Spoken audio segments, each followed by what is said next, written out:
Thank you for joining The Brain 101. My name is Matt Caton, and the purpose of today's class is to really give you an introduction and teach you the basics behind getting started, creating a brain, adding thoughts, adding attachments, and interlinking them so you can actually create a digital version of your own organic brain, which is the purpose of the brain application.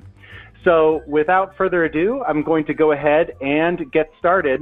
So as you can see, I have a brain open right now. This is called eSolutions Consulting, and this is a sample business brain that I use really to give you an idea of how the brain can be used in a corporate business environment. That being said, the brain can be used for or by anyone with digital information, whether you are a doctor, a lawyer, a teacher, or a stay-at-home mom or dad. You've got files, you've got paperwork and data, whether it's graphics, Word documents, web pages, emails, and you need to gain control of that information and access it easily, and that's exactly what the brain can do for you. So in this business example, let me just give you a couple of ideas of sort of the layout of the land, so to speak. You can tell that the brain is made up of a series of interconnected thoughts, and thoughts are the building blocks of a brain that you're creating. So anytime I click on a thought, it brings that thought into the center of the screen and displays all related information around it. So here you can see I've just clicked on a new thought, so I've gone from marketing to clients. Now clients is the current focus of the brain, and anything related to my clients is displayed on the screen. So this is something that really differentiates the brain between other mind mapping tools. With the mind map, you're always looking at the same map, and you're just sort of barely zooming in here and there in different areas. But it's very difficult to actually refocus the mind map to make it specifically about a specific topic, and that's exactly what the brain is doing every time you click on a new thought. So clients is the current active thought. Below clients, we have our child thoughts. So these are the subcategories that appear below the active thought. So I've just basically broken my clients down into clients by top industry, or by top clients, industry, or by service type. And I can click on one of those categories to, again, refocus the structure of the brain and display just information related to, now, my top clients. And I'll go ahead and select one. I'm going to select Time Warner. And now you'll notice that Time Warner is the current active thought. I've got my child thoughts down below, the subcategories. Above Time Warner, we have what we call the parent thoughts. So they were just recently, top clients was the active thought. Now it's being displayed as a parent thought above Time Warner. But notice that Time Warner has 3 parent thoughts. Regardless of how I was thinking about Time Warner, I can easily access this thought. So again, we've got Time Warner, the active thought, the child thoughts down below, and the parent thoughts up above. Multiple parent thoughts. And this is where we are differentiated from the typical Windows file and folder type of structure. If I had a folder, Time Warner, and all of my client documentation and paperwork was in that folder on my desktop, that folder would be stored in another subdirectory, the top clients directory. And one day in the future, I might forget they're a top client, one of our biggest clients that we have, and I'm looking for them in communications or media and entertainment. They're not there. I could take the extra time to make a duplicate or a shortcut. It's a little bit trickier to do in file and folder structure, and then I still can't see all the different categories that it fits into or all the other related clients that fit into some of those same different categories, in this case 3 different categories. And here with the brain, I can see all that and visualize it, and it's very beneficial because I may be looking for a document, maybe a presentation I used for a media and entertainment client, but I don't remember which one. And that client might fall under top clients, maybe it's under media and entertainment. I can quickly view Time Warner if it's not them. I can highlight, you can see, I can see the other thoughts that are related to media and entertainment. So here I've got Brown Dog Entertainment, I've got another link down to TrueNet, CrowdSurge, etc. So I can scroll through all these other clients in other areas of the brain, but I can see that they're related because of those cross connections right there in the brain. And finally, one last component when we're laying out the thoughts in our brain is that we have these jump thoughts. And a jump thought is something that is related to the active thought, but doesn't necessarily fit into any type of hierarchical structure. So for example, let's pick on Vin here. Vin, I can see as a manager. He's the graphic artist that is working on the Time Warner account. I don't have him as a subcategory. Now notice I can click and drag and drop him below Time Warner. That doesn't really make sense with my workflow. He's not a subcomponent or a subcategory of Time Warner. He certainly doesn't own Time Warner, so I don't have him linked up above as a parent thought, but he's closely related to this particular client because he's my graphic artist. Anytime Time Warner calls and says, we need to talk about art assets for this upcoming ad campaign that we're working on, I know that Vin is my go-to guy, and that's laid out right before my eyes here in the brain. He's the graphic artist that is associated with this account. Now, I don't have him labeled as a graphic artist. He is a manager. He's got different tasks, and maybe we can see this. I'll click on Vin, and I can clearly see that Vin is also an advisor on the partnerships program that we're currently working on. I can see that he's working in some capacity with our Gap Incorporated knowledge management tool.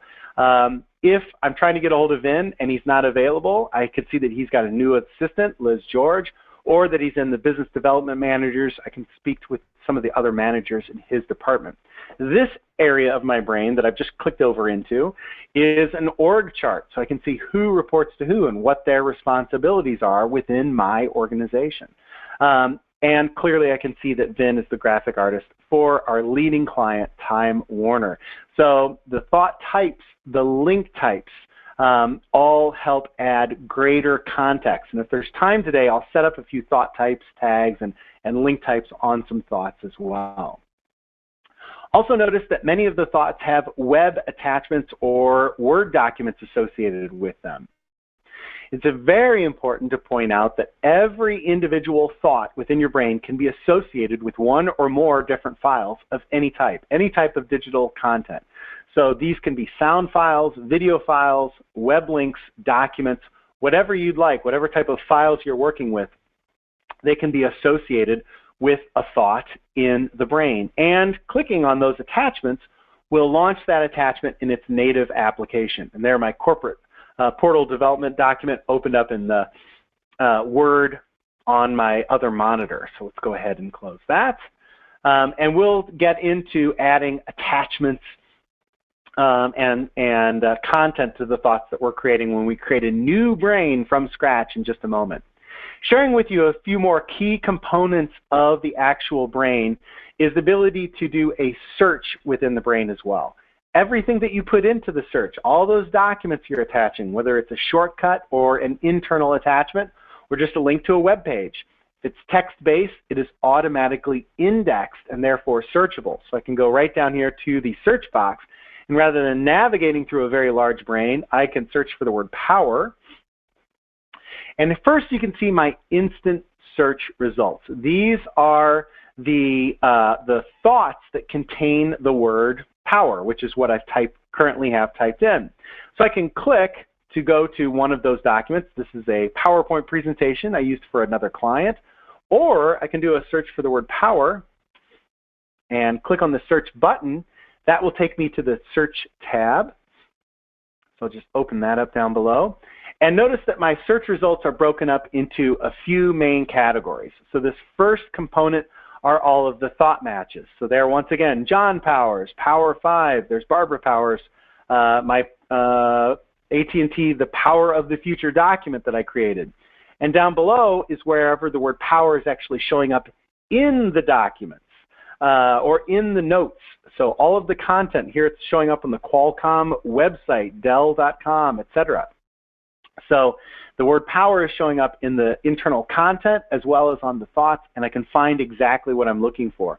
I've got 18 search results. That's not too bad, but if it's too many for me to sift through, I can go into the Advanced tab and filter and modify this search so I can really refine it to best fit my needs. Now I'm only searching through thought notes. I can use exact phrasing and date ranges and thought types and so on, but I'll say okay. And notice that we go from 18 search results in the content down to just 2. There's 2 thoughts that contain a note with the word power, and I can get right to those thoughts right here from the search results. Anything that shows up in the search result is actually hyperlinked back to the thought up in your brain. Another great way to navigate through the brain is by using pins and your past thought list. So the past thought list are the 200 most recently clicked on thoughts. I can scroll through and get right back to that client's thought that I was on earlier, eSolutions clients, or I can click to go to a pin. And you can set up and modify, as your brain continues to grow and evolve, your own pins.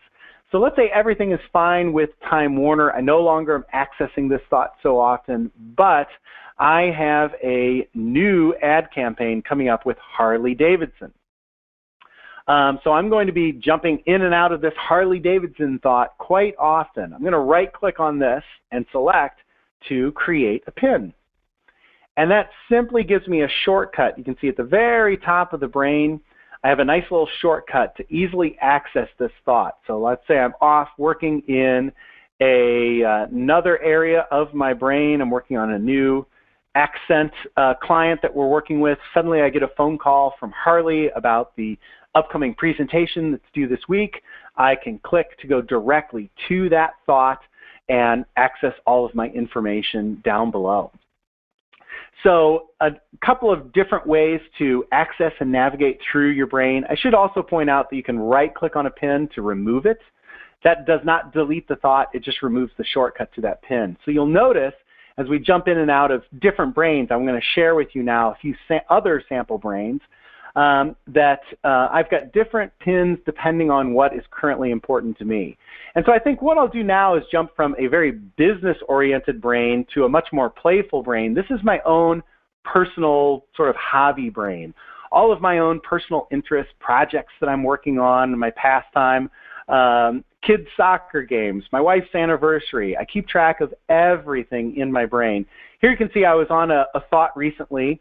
Anytime you open the brain, it goes to the most recently activated thought. So this is the last thought that I was on when I was in this brain. It's favorites, and it's favorite web pages where I buy parts for an old VW that I'm restoring.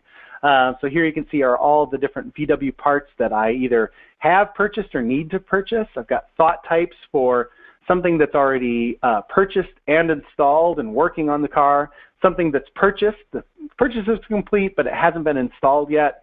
And then we get to our frowny faces towards the end. These are thought types incomplete, something that I need to do on my, my old bus, but it hasn't been completed yet. So a couple of different ways to add, again, greater context to the information that you're linking to. And all of these thoughts, let's just take the heater, for example. I randomly went to this thought. Sometimes I'll have notes down below. These are different heater types that I've heard work really well in my old truck, and a couple of web links to where I can actually purchase them. So I can actually click to open this 12-volt direct connect heater or this one. Again, that's going to launch in its native application. So that's my default browser, which is, as you can see, is Google Chrome, and there's the link back to that heater. The reason why I never ever use all of my different browsers' favorites and bookmarks is because it's completely out of context. Yes, I could have saved a link to this heater in my Chrome bookmarks or favorites or whatever it may be called with Chrome, but that would be saved right along with favorites of museums that I go to with the kids, restaurants that Laura and I have eaten in, and so forth. And again, it's completely out of context. And I can try to organize it for here's car parts, here's restaurants, here's kids' activities. But once again, there's so much more information that I need to know. There's kids' activities that I enjoy doing, kids' activities that I didn't enjoy doing. And I keep track of those in my brain so I learn from my mistakes and don't go back to a park where we didn't feel comfortable or to an event where that wasn't such a hit or that we didn't like. So again, I keep track of the good and the bad, and I'll share one example of that with you. If I come over here to my thought tags, Notice I keep 4 5-star tags and 1-star tags. So let's click on the 1-star tag thought. And these are a dentist that I recently went to that I didn't have a very good experience with. Why not just delete that thought out of my brain? Again, it's so that I don't forget that experience and I keep it saved in my brain on, what happened, why I felt uncomfortable and didn't go. Here again, another event, I marked this, as you can see, 1 star.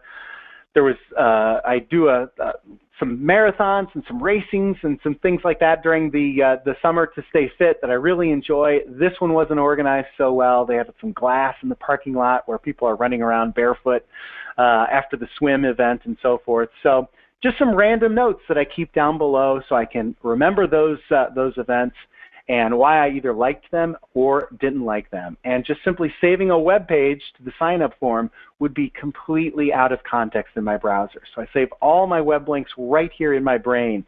And this brain is mostly compiled out of notes in the notes section and web links for hobbies and interests, things I've purchased and interests that I have.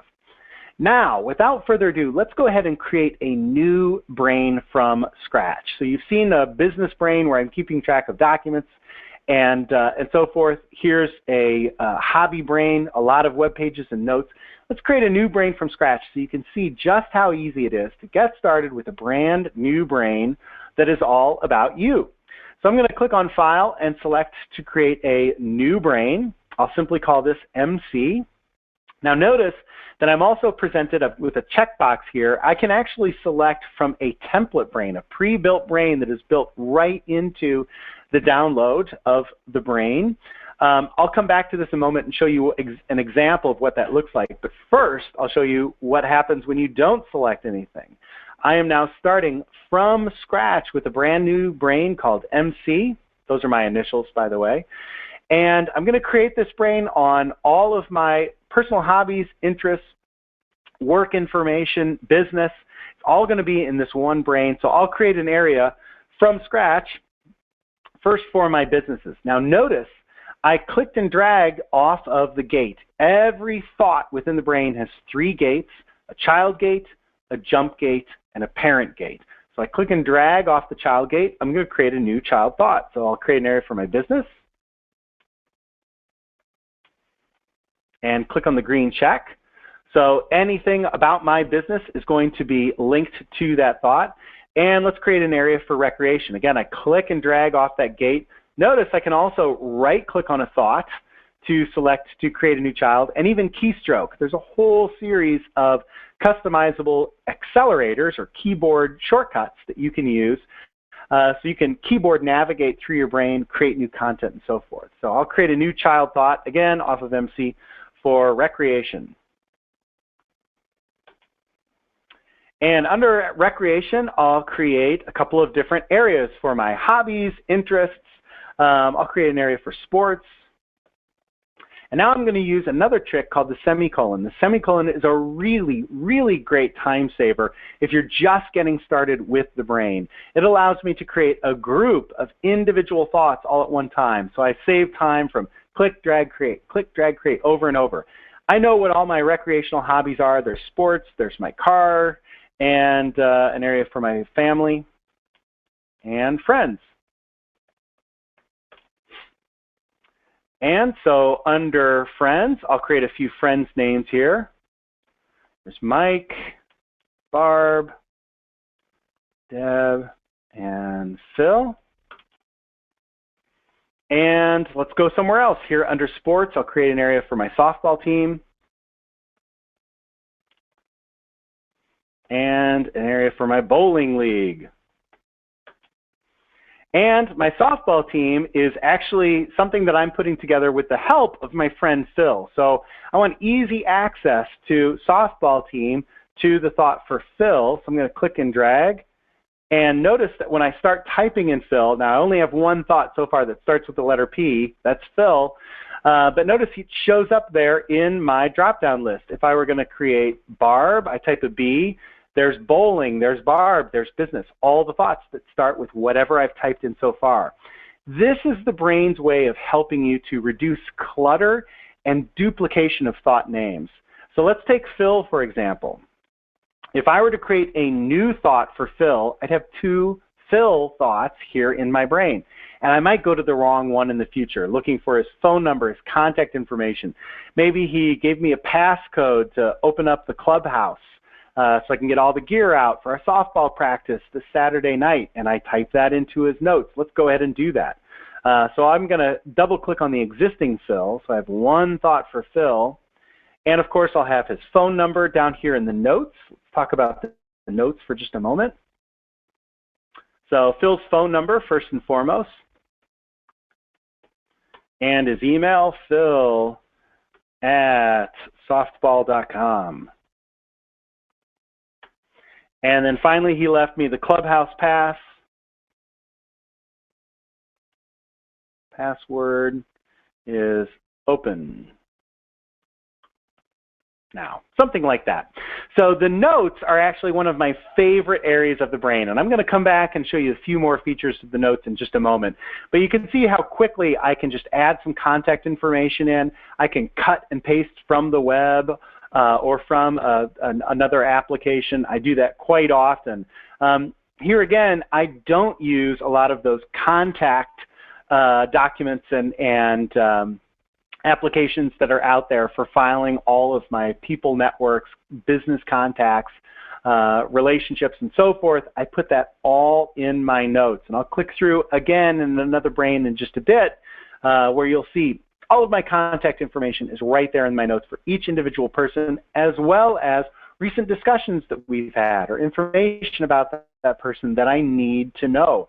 And it really creates an area of almost like a journal for every individual thought within your brain, whether it's a business document or a person or just an idea or a topic you have. The notes area are just fantastic ways for just quick capture information, jot it down there in the notes, and you'll always have it.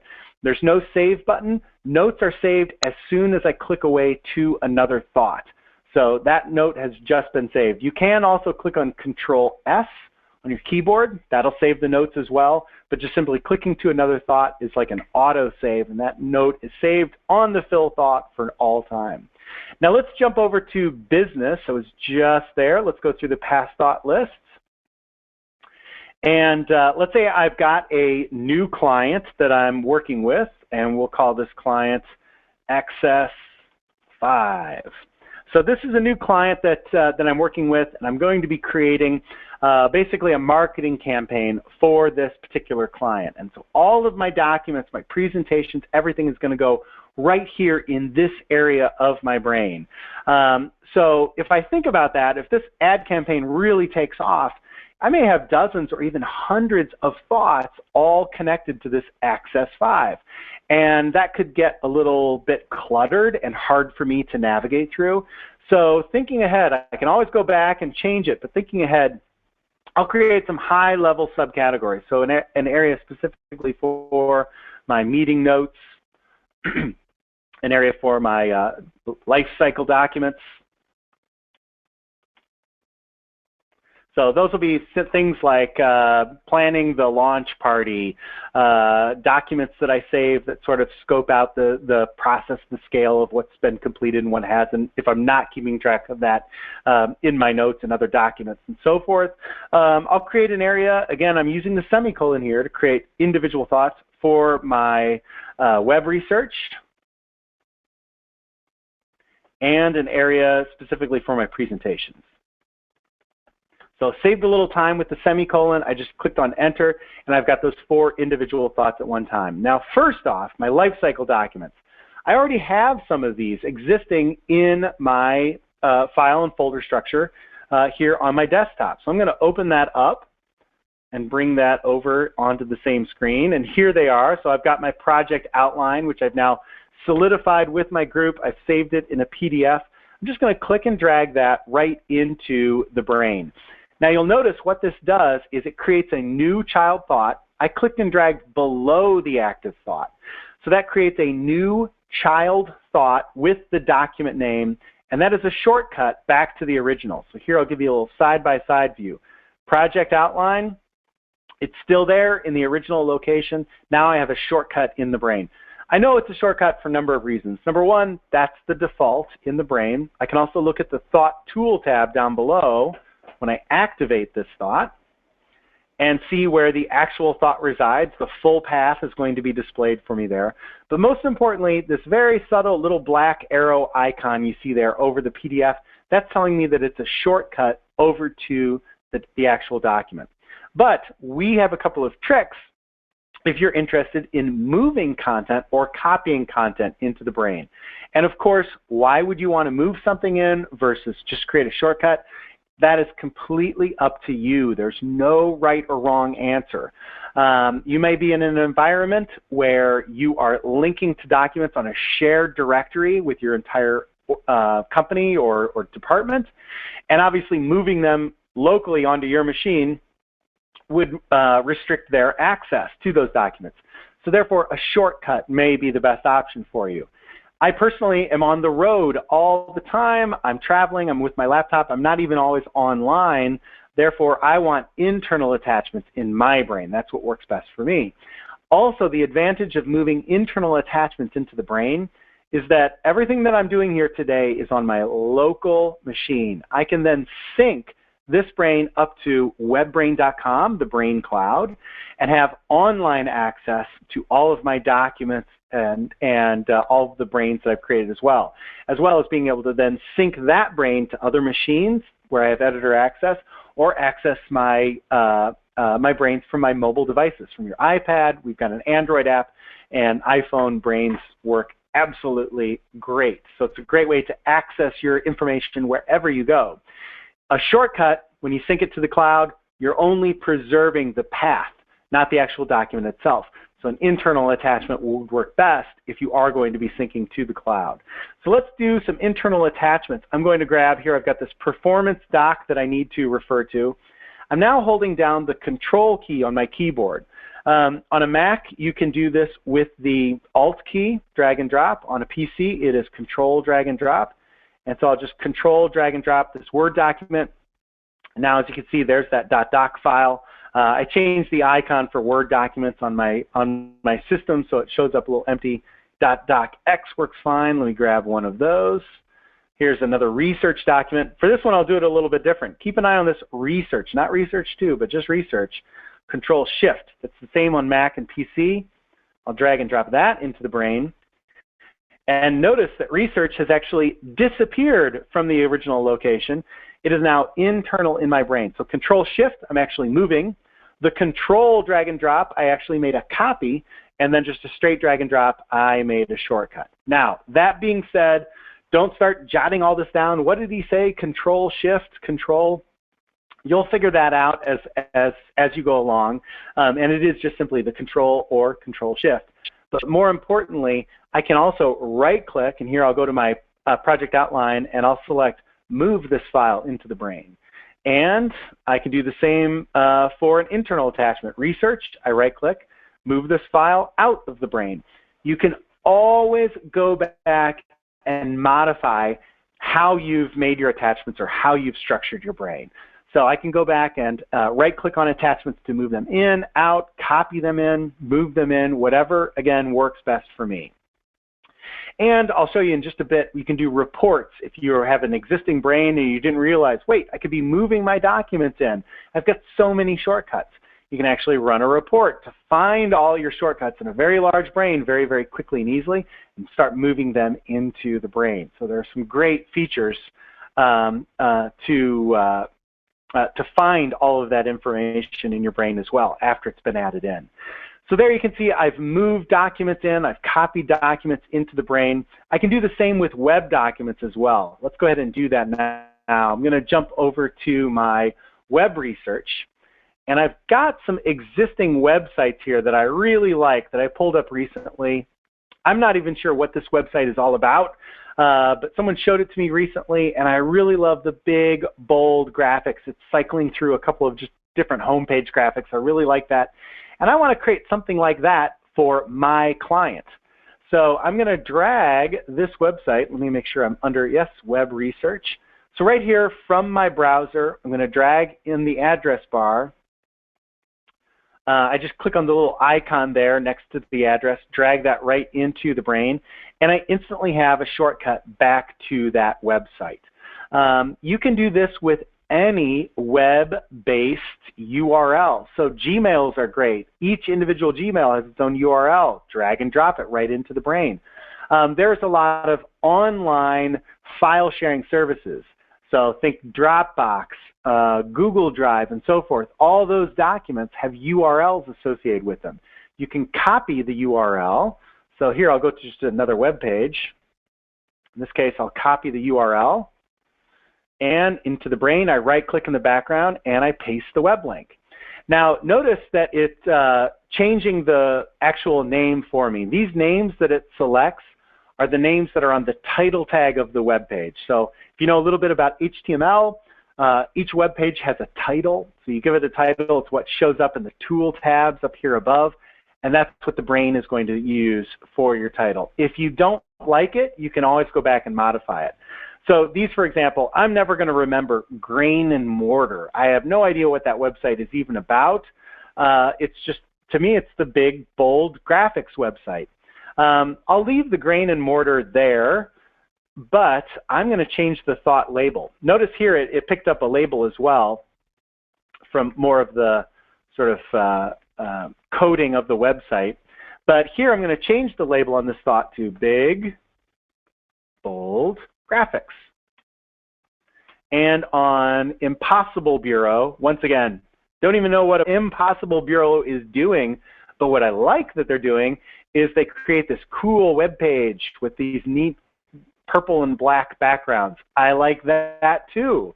Is that something that we can do for my clients? So I need to share these ideas with my designers, and I don't want to be surfing the web going, oh gosh, it's in here somewhere, I can't remember the name. I'm going to save myself a lot of time, just bring these into TheBrain, and this label, I like the purple and black. And black background.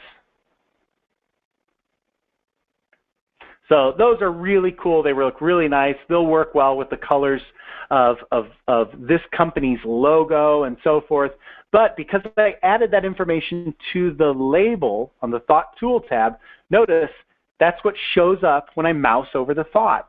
So again, it's just adding a little bit of extra context, and I can mouse over grain and mortar, big, bold graphics. So my web research, I pull up a lot of different websites when I'm researching a marketing or ad campaign or product research and so forth. And I don't want to have to open and launch every website months from now when I finally get around to having that design meeting that we're ready for. I don't want to have to sift through dozens or even hundreds of websites. My guys are interested in all of the graphics. Yes, I pulled up, there it is, big, bold graphics. All I had to do was mouse over the thought. That's the one, and then I can launch that web page. So that's one way that you can utilize those thought labels. And keep in mind, the labels are also indexed. So again, I'm not going to remember grain and mortar. I'll be thinking it has something to do with corn and bricks. I'll never find it that way, but I'll remember big, bold graphics on grain and mortar. So the search, again, comes into play. The Thought Tool tab, or the Thought label rather, comes into play. A great way to add acronyms and synonyms to thoughts within your brain. And then finally, one last component. Let's go over to presentations. I don't have any presentations yet. There's nothing to drag and drop into TheBrain. I need to create my own presentation from scratch. Now, granted, I can open up a PowerPoint and develop my presentation, save it locally, then drag and drop it into TheBrain, then right-click and move it into TheBrain. I just wasted a little bit of time. I don't want to do that. From TheBrain, let's start with just my demo script. So I create a thought for my demo script. Again, there's nothing to drag and drop into TheBrain. So I'll right-click and select to add an attachment. And from the window that you see pop up, you can do everything that I've shown you so far. I can link to an existing file. I can link to a URL, or I can select from an existing template. Now, if this template list is not yet populated on your machine, we were not able to pre-populate Mac template lists, so you can do that manually on your own, and you can add your own on Windows. Sometimes Word doesn't show up, or the Office suite isn't showing up if it was, I don't know, not installed properly, or your system doesn't always recognize it. Or maybe you use other Word editing documents, Notepad++, or something like that you're not seeing here. Well, you can certainly create and modify your own template list, and that is done simply with the template button. I click on the template button and follow these on-screen instructions. It's going to open a directory, and anything I drag and drop into that directory will show up in the Brain's template list for me to use over and over. So if you think about it, you can create your own custom letterhead or a fax cover sheet, or maybe there's an invoice where you just fill in the blanks and you're filling these out 10, 20 times a day for all of your different suppliers or customers and so forth. That can be a template for you in the Brain, so you can easily click Start a Template under this client. It opens up, you make your modifications, and you're done. In this case, I'm starting from scratch in a Word document for my script, so I'll just select Microsoft Word. And this Word document is already saved internally in my Brain. It's called Demo Script. Here it opened on my other monitor. There it is. You can see it's called Demo Script. I will add some new content, so I'll start with the welcome, and then we'll do introductions, and then company background, etc. So just a little outline that I'm going to flush out later. I'll save this. It doesn't ask me where I want to save this document to. This is saved internally in my Brain. When you save files internally in your Brain, they are not compressed and they are not zipped up or modified in any way or even renamed. So this means that I can actually do a search on my C drive, or if I'm on my Mac at home, I can actually go in and do a spotlight search and still find documents even if I don't have the Brain open and running. And that is because when you create a Brain, you're creating a .brain file and an _brain folder, sort of a little behind the scenes here of what's going on inside the Brain application. Inside that folder, so let's say you create a Brain, I created a Brain called MC. I've got an MC.brain file and an MC_brain folder, and inside that folder is a mini database that's being visualized here in the Brain. And one of the components of that database is a files directory where all of my internal attachments will reside. So this also means and allows us to create duplicates of the same document for version control. I can use the buttons right here in the window, so I can copy this and paste. So now I've got a copy of demo script. I can start keeping track of different versions. I can even open this up. So let's launch that once again. It keeps opening, sorry, on my other monitor. There it is. And I'll save this file, save as version 2. Notice it's being saved right there in my MC_brain. So in the files directory in a very uniquely named folder. That's the containing folder for this thought. And this one is called Demo Script Part 2. I'll save and close that. And now there are 3 attachments on this thought. I still 3 icon, and there they all are. So I'm keeping track of different versions for this thought. And also helping me with my presentations is going to be my old friend Phil. So here once again is a great example of how you can create this sort of very large Brain with lots of different components and start interconnecting existing thoughts. So Phil is not only a great friend of mine, he's not only on my softball league, he is also working at my business, and he's going to be helping me now with my presentation. So let's say Phil is going to be my assistant. Let's take just a quick moment to talk about thought types and tags and link types. So I can click on a link, any link between 2 thoughts. Notice it highlights the 2 thoughts and the link itself. Everything else on the screen is a little bit grayed out. Down below on my link tool tab, I can create some attributes for this, this link. So I can type in a label for Phil. So Phil is my assistant. For my presentations that I'm doing for my business. And I can even change the color. So let's make this a red link. So there we go. I've clicked away, and now I can clearly see Phil is not only working on my softball team, he falls under friends, but he's working as an assistant for me for my presentations. If you have a thought, or excuse me, a link that you're going to be creating over and over again. Maybe you've got a lot of different assistants, or you're creating an org chart and you want to say this person reports to this person, or this person is responsible for this project. If you're creating links over and over and over again, I want to create a new link type. To do that, I can highlight a link, and rather than just type in the label, you notice that the link type is currently untyped. I'm going to click on that and create a new link type. So this is a link type that I'll be applying over and over again. So this is a link type responsible for.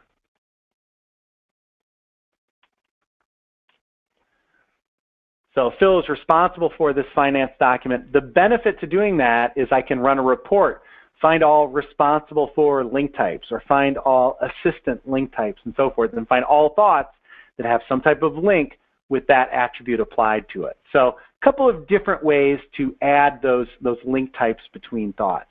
And I did want to really quickly talk about thought types and tags as well.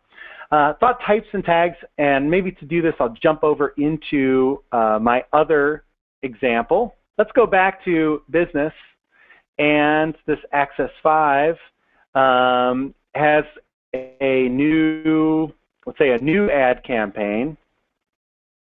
And this ad campaign is going to be called See the World. And maybe let's even clean this up a little bit. See the World is the name of the ad campaign that I linked directly to Access 5. I want to move these underneath See the World. So I'm just doing a little bit of restructuring here. These are all my ad campaign components. There's a lot of business that we'll have going on with Access 5, the company. See the World is the ad campaign, just one small component. Now the reason why I don't just create a thought called ad campaign is because I am actually going to have my ad campaigns peppered in throughout all their different clients that they're associated with.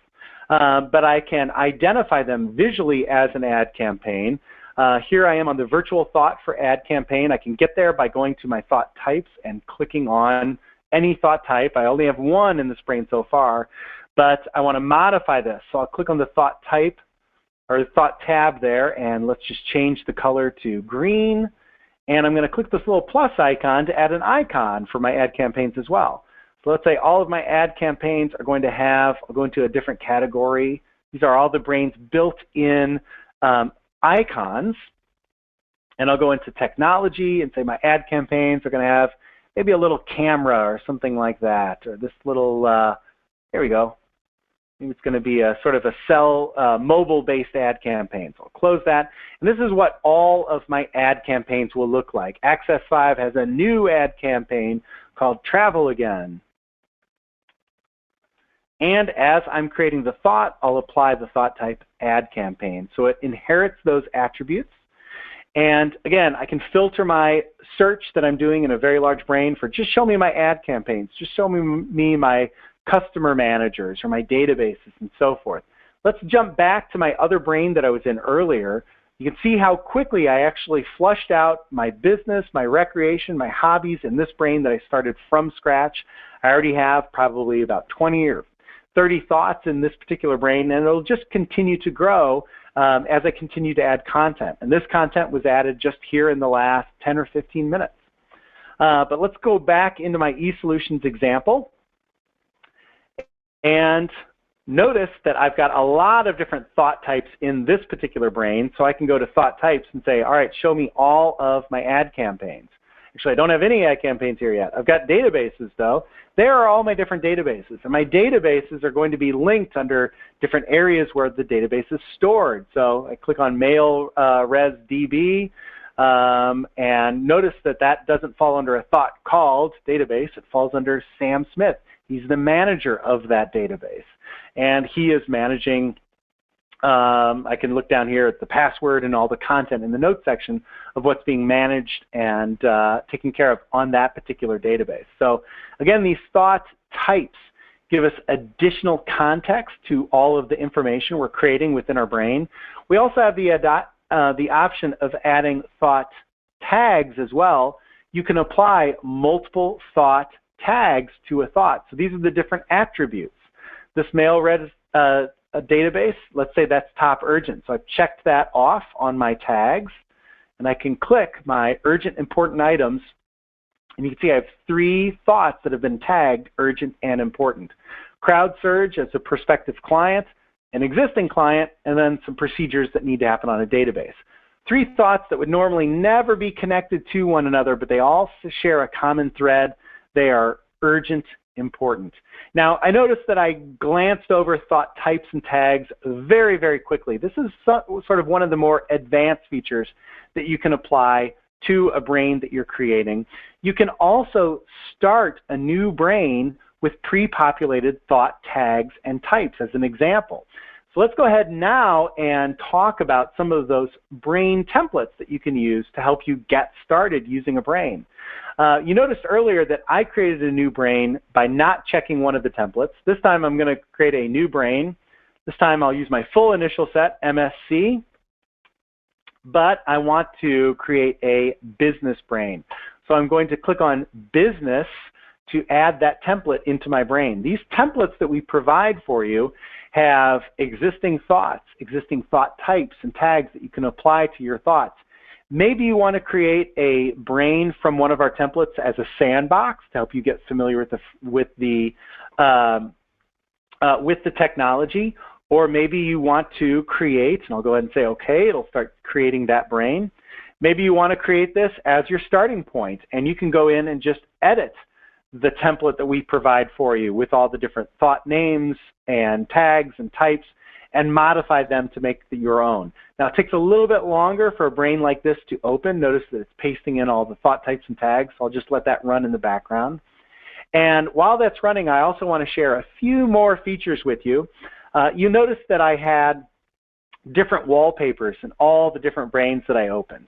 I like to change the background, change the colors, change the content to best fit my personality or the subject matter of the brain that I'm creating. If I'm creating a brain for a client that I'm going to use in a demo, and this is on a new business application for their hosting solution for web developers, I want something kind of techy and edgy as the wallpaper, and that's exactly what I'll choose. I'm not going to choose cute, cuddly teddy bears or panda bears for the background.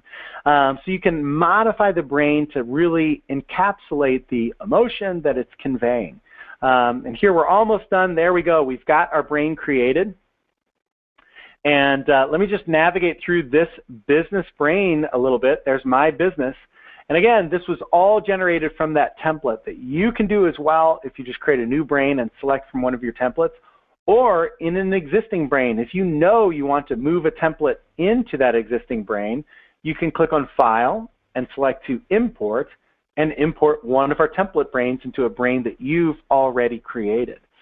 But notice I've got plenty of different categories for clients, for marketing, operations, sales, development, and so forth. I have a whole series of different thought types and tags that I can choose from: first quarter, second quarter, 1 star versus 4 stars, etc. And thought types. A lot of different thought types in this particular brain. So I can go down under clients and label them. This client is a distributor, a partner, a supporter, a vendor, etc. So I can label those as I go, and again, do a search for all thoughts that match that criteria, all my vendor thoughts, all of my competitor thoughts, and so forth. So a lot of options for you. Let's go ahead and change the wallpaper in this brain, just because I know that question comes up quite a bit. I like to get there by going up to Options and into Preferences. You can also, right here, select Wallpaper. Very quick way to get there. The reason why I go into Preferences is because usually when I'm selecting the wallpaper, I'm also changing the colors of the links or the thoughts from dark text to light text and so forth to fit the wallpaper that I've chosen. So let's go ahead and select some wallpaper. And out here on my computer, on my C drive, I can go right into wallpaper. And here I've got a cool city wallpaper. I'll go ahead and, I closed it before I changed the links. That works out pretty well, but this blue is sort of the same blue as the buildings. Let's go back in there really quickly. Options, Preferences, and on the Brain Tool tab, I can change the links, normal links from this blue to maybe a really bright yellow. That'll stand out. There we go. So I really like that. That works for me. It's very edgy and modern for my business, and I'll use that as my wallpaper.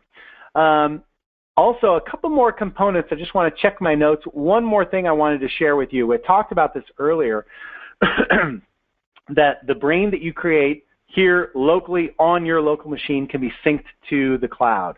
So I'm going to go ahead and sync this brain. I just click on sync. I'm already logged into the brain. You can see this brain has never been synced. I'll say OK. And this is now syncing up to webbrain.com. So let's jump out to webbrain.com. While this is syncing, I'll go ahead and open up one of my other brains. Here, get my browser back out, and I'll go into the brain. So if you go to thebrain.com, on the far right, you can log in to see your online brains, log into your account. And the brains that you publish, by default, when it first is synced to the brain, it is automatically going to be private. So it's password protected. Only you with your brain account information can log in and access the brain that you've published. So here I'm going to jump over to my account page. Excuse me. And on my account page, still opening there, there's my MSC. You can see it's still preparing, so that's still uploading. In the meantime, I'm going to go ahead and open up that eSoul brain that I had open up earlier. And notice that I can navigate through this brain just as easily as I could navigate through on the desktop version. So I can go into my clients and top clients. Let's jump down to Time Warner. I think we were there earlier. There we go. So I'm back at my Time Warner thought. I can edit this content. So I can click on Edit and edit the notes down below or add file attachments right here from the web interface. And more importantly, I'm going to go into the settings for this brain. Now, this particular brain that I published, I leave it as unlisted, but I've given other people editor access to this brain. This is a feature that we call Team Brain. So you can upgrade your account to Team Brain services. And Team Brain allows you to sync your brain to the cloud and then give others editor access so they can make modifications and keep a version of this brain on their desktop perfectly in sync as well. So it's a great collaborative tool, a great way to share and edit brains online. And finally, if I don't want to give someone editor access to the brain, just reader access to the brain, let me jump back. I'll say cancel that. I'll jump back into the brain. And because I've changed this brain to be either unlisted or public, it's no longer private. That means if I give someone else the URL, I'll click on the share option on the background, and I can tweet this out or I can email it. You can copy it down and type this in and navigate directly to this brain online to wander through this brain. So it's a great way, again, to not only share files, if I needed to get some of these Word documents out to some colleagues, but also share the entire brain structure so that other people can navigate through a brain that I've created, whether they're a customer, a client, or a friend. They'll be able to navigate through that brain.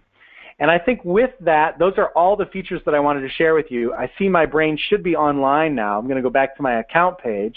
Let's see if it's done compiling. It may just take a few more minutes. Yeah, it's still preparing.